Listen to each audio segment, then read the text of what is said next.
Great to have you back. This is the South African Morning. So if you've packed away those masks and sanitizers, you might just want to unpack them. Experts warn that the fifth COVID-19 wave is beginning, and there's been quite a spike in recent cases. It's believed to be driven by the newly identified Omicron subvariant. So let's get some clarity on this and speak to an expert now. That's High Health CEO Professor Ahluwalia. Prof, always a pleasure talking to you right here on ENCA. Should we be concerned? Is there indeed a fifth COVID-19 wave looming here? So definitely one thing is for sure, Tamara, good morning to you in 2 years. The important thing is that at 2 years down the line, at this stage, we thought we will be somewhere getting towards the end of this pandemic. But unfortunately, we are far away from a pandemic stage. So which means the virus still loves to mutate.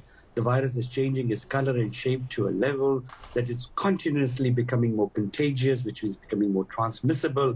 And what it's also doing is it's evading our immune system continuously. And what does that mean is breakthrough infections, reinfections, despite 80% of South Africans becoming positive to COVID during the first, second, third, fourth, or fourth wave. Yeah. We felt that there would be some kind of acquired immunity, and with some vaccines now being introduced to at least over 60% of the population of our ages above 60, and even 30% and above for a population which is adult. But clearly this virus outsmarts us. It does evade immunity. Our immune system weans off with time, and it takes advantage of that. So I think we are not even close to ending of this pandemic, not even getting it to a stage of an endemic.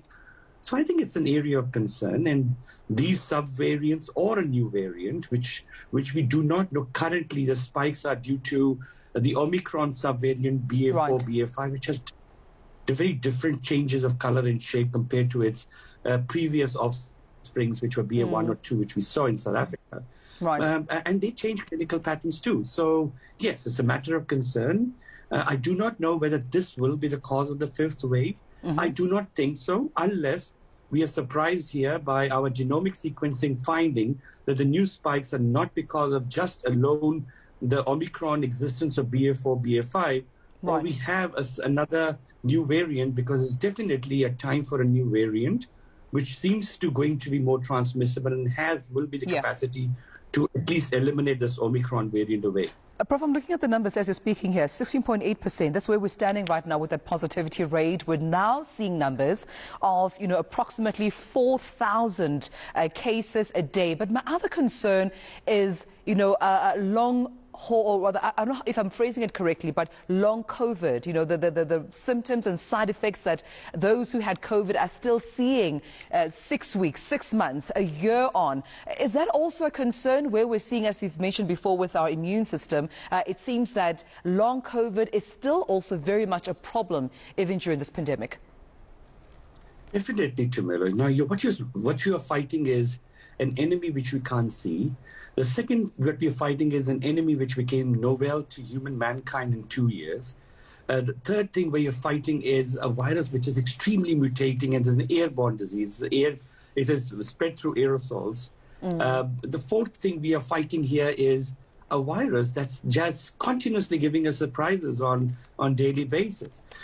Now, this is frequent part of viral evolution, what we're seeing with the Omicron currently, which means because our genomic sequencing is strong, we can pick it up early, that these sublineages, which we are the BA4 and BA5, what they're showing us is very different clinical patterns. It's showing exactly becoming slightly more transmissible compared to its previous offspring. And the thirdly, obviously, evading immunity.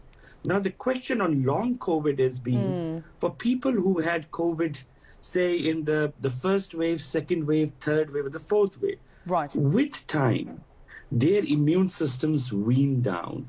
And when the immune system, and it's going to wean down, this is a natural phenomena, which means when the immune system weans down, you become more vulnerable, and there's a chance of a breakthrough or a reinfection.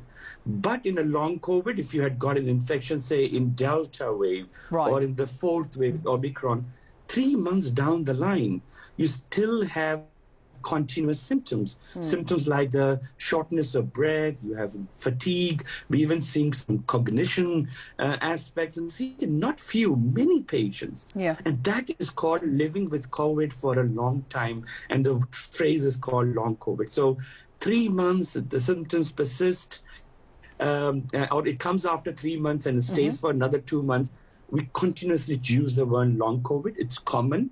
And I think that's part of the viral system, and some immune systems make the virus hide in our body, makes it reignite again.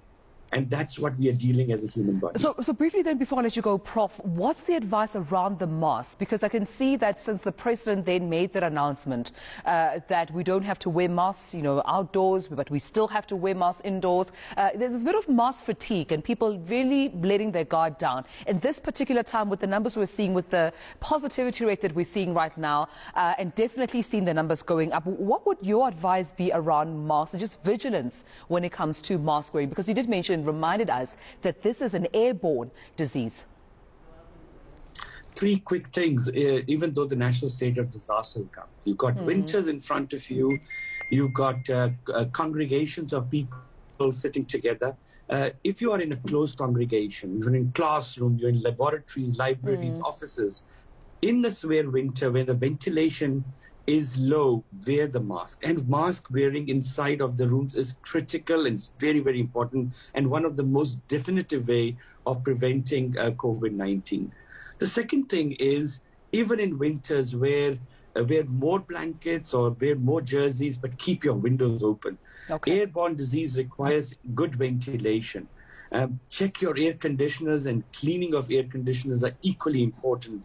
And the fourth and the most important advice is get your vaccine boosted, your immunity timely. When your time for booster of immunity your vaccine is, do it. Because what will happen is this virus that tries to evade when your own immune system goes down, this immune vaccine will boost it up back to a level that even new variants are coming in. Hopefully our third line of system, which is our memory T cells, will recognize it and will overpower it, reducing the severity of the infection.